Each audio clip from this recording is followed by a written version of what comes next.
इमाम अहमद इब्न हम्बल रहमतुल्लाह अलैह के पास एक बूढ़ी औरत आती है और सुनो, आए बीड़ियों का धंधा करने वालों सुनो, आए तंबाकुओं के धंधे करने वाले सुनो, आए सूद और ब्याज के खाने वालों सुनो, आए लंबे चौड़े बैंक बैलेंस बनाने वालों सुनो, आए बैंकों की नौकरियां करने वालों सुनो। इमाम अहमद इब्न हम्बल रहमतुल्लाह अलैह के पास एक बूढ़ी औरत आती है और कहती है, इमाम मोहतरम, कहा जी एक मसला पूछने आई हूं, मेरी माँ बहनें सुने, उस जमाने की औरतें और वो भी बूढ़ी औरतों में कितना तकवा हुआ करता था। कहा इमाम साहब मैं चरखा चलाती हूं, चरखा तो जानते हैं ना, मैं चरखा चलाती हूं, दूसरे लोग अपना सूत दे जाते हैं धागा, मैं उसको बना के फिराती हूं और उनसे मजदूरी लेती हूं, कभी दिन में और कभी ओवर टाइम करती हूं तो रात में भी चलाती हूं। मैं चिराग जलाकर मैं चरखा चलाती हूं, जब मेरे पास तेल होता है तो मैं चिराग अपना जलाती हूं और सूत फिराती हूं। इमाम साहब उसकी मजदूरी में लेती। कहा इसमें बुराई क्या है? कहा मैं ये नहीं पूछने आई हूं कि बुराई क्या है, मैं ये पूछने आई हूं कि कभी कभी मेरे पास चिराग जलाने के लिए तेल नहीं होता। अच्छा तो मैं सोने के लिए बिस्तर पर जाना चाहती हूं, लेकिन देखती हूं कि पड़ोसी के घर में चिराग जल रहा है और उसके घर के चिराग की रोशनी मेरे आंगन में आ रही है। मैं अपना चरखा लेकर उस आंगन में बैठ जाऊं और उस पड़ोसी के घर से जो चिराग जल रहा है, मैं मांगने नहीं गई उसकी रोशनी, लेकिन उसकी रोशनी ऑटोमेटिक मेरे घर में आ रही है। अगर मैं उसके चिराग की आने वाली रोशनी में अगर सूत फिरा लूं और चरखा चला लूं और ये चलाकर मैं अपने मालिक से उसकी मजदूरी ले लूं, तो ये कमाई मेरे लिए हराम तो नहीं होगी? मेरे लिए यह मजदूरी हराम तो नहीं होगी? मैंने चोरी नहीं की है, मैंने उससे चिराग में का तेल नहीं मांगा है, उसके घर में चिराग जल रहा है और उसकी रोशनी मेरे घर आ रही है, उसकी रोशनी मेरे घर आ रही है। अगर मैं उसकी रोशनी में सूत फिरा लूं और इसकी मजदूरी में ले लूं तो ये मेरे लिए हराम तो नहीं होगी? ये खाकर कहीं मैं अजाब कब्र की मुस्तहिक तो नहीं बनूंगी, कहीं मैं जहन्नम में तो नहीं जाऊंगी? अहमद इब्न हम्बल रहमतुल्लाह अलैह फरमाते हैं, खातून मां तेरे सवाल ने अहमद इब्न हम्बल के इल्म को आज शर्मिंदा कर दिया। काबे के रब की कसम, तेरे इस मसले का जवाब अहमद इब्न हम्बल के पास नहीं है। कहने लगी, इमाम साहब फिर आपसे बड़ा आलिम इस बस्ती में कोई है ही नहीं, फिर मैं ये किससे मसला पूछूं? उन्होंने कहा, सुन मेरी मां, जहां तक कयास का नतीजा है, कयास का तकाजा है, तो जहां तक मेरा इल्म है, मैं उस इल्म की रोशनी में कयास लगाकर अंदाजे से ये कह सकता हूं कि इसमें कोई हर्ष तो नहीं लग रहा है। क्यों? क्योंकि तू मांगने नहीं जा रही है, वो अचानक आ रही है।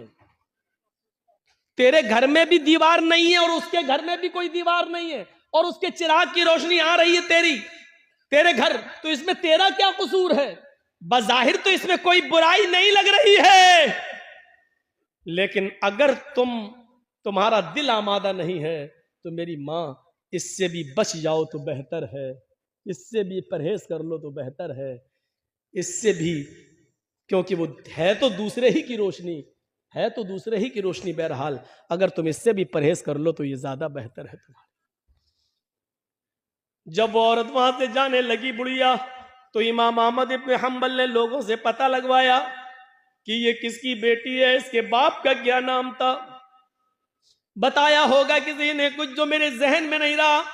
अहमद इब्न हंबल फरमाते हैं कि आज के ज़माने में ऐसी बूढ़ी औरतें मौजूद हैं, ज़रूर इसका बाप कोई आलिम कुरान होगा, आलिम हदीस होगा, क्योंकि ऐसी तरबियत अपनी औलाद के अंदर कोई बड़ा आलिम ही पैदा कर सकता है। बुढ़ापे की इस दहलीज पर पहुंचकर भी इस औरत की हालत यह है, इस बुढ़िया की हालत यह है कि पड़ोस से आने वाली रोशनी में भी, उस चिराग की रोशनी में भी चरखा चलाने के बारे में सोच रही है कि ये चरखा चलाएंगे तो ये कमाई मेरे लिए हलाल होगी या हराम।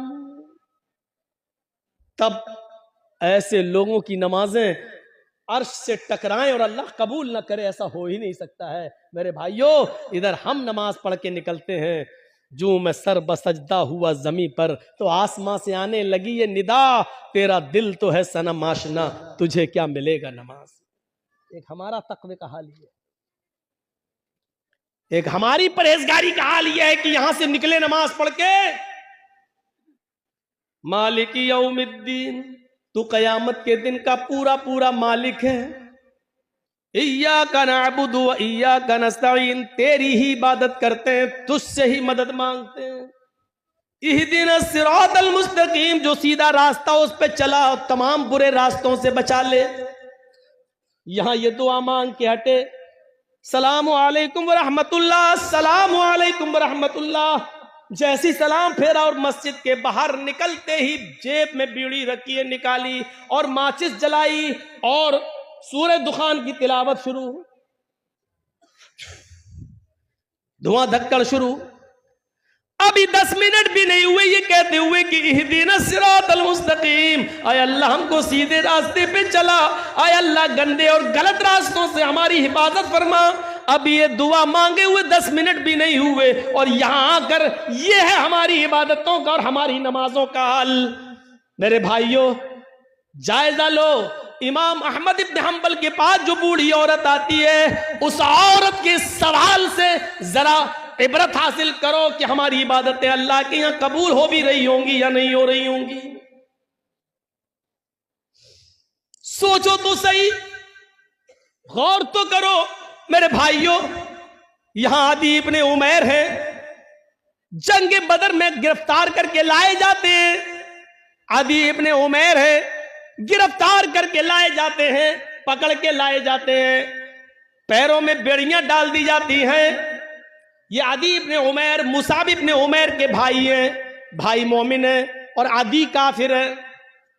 मुसाब सहाबी और आदि काफिर, दोनों भाई हैं, सगे भाई हैं। अल्लाह के नबी सल्लल्लाहु अलैहि वसल्लम ने फरमाया कि जो गिरफ्तार करके काफिर लाए गए उनके पैरों में बेड़ियां डाल दो।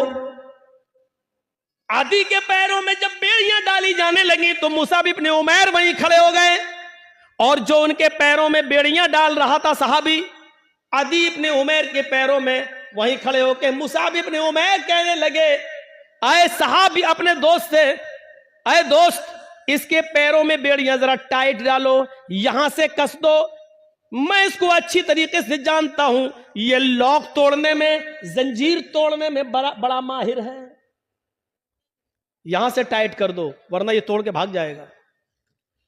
जब मुसाब इब्ने उमैर ये कह रहे थे कि इसके पैरों में यहां से टाइट करो, यहां से टाइट करो, यहां से लॉक लगाओ, तो आदि इब्ने उमैर को इतना गुस्सा आ रहा था कि मारे गुस्से के आदि चीख पड़ा, आए मुसाब तुझे शर्म आनी चाहिए, तू उसी उमैर का बेटा है जिसका बेटा मैं हूं, तेरी रगों में उसी बाप का खून तोड़ रहा है जिसका खून हमारी रगों में तोड़ रहा है, लेकिन आज तुझे भाई कहते हुए शर्म आ रही है। तेरी गैरत कैसे गवारा कर रही है कि तेरी आंखों के सामने तेरे सगे भाई के पैरों में बेड़ियां डाली जा रही हैं और तू देख रहा है खड़े होकर, और देख ही नहीं रहा है बल्कि मशवरा दे रहा है कि यहां से टाइट करो। थूकता हूं तुझ पर, भाई कहते हुए शर्म आती है तुझे। इधर मुसाब इब्ने उमैर कहते हैं, चुप, खामोश, तू भाई है मेरा? नहीं, तू मेरा भाई नहीं है। आदि कहता है, क्या उमैर तेरा बाप नहीं है? क्या मेरी मां तेरी मां नहीं है? क्या उमैर का खून तेरी रगों में नहीं दौड़ रहा है? क्या मेरी मां का दूध तेरी रगों में खून बनकर नहीं दौड़ रहा है? जवाब दिया उमैर मेरा बाप है, ये सच है। तेरी माँ मेरी माँ, ये सच है।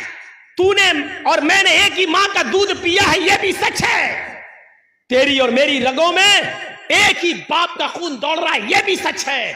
लेकिन ये सच नहीं है कि तू मेरा भाई है। जानता मेरा भाई कौन है? अदी ने कहा फिर कौन है अगर मैं तेरा भाई नहीं हूं? मेरा भाई वो है जो तेरे पैरों में बेड़ियां डाल रहा है? ये तेरा भाई है?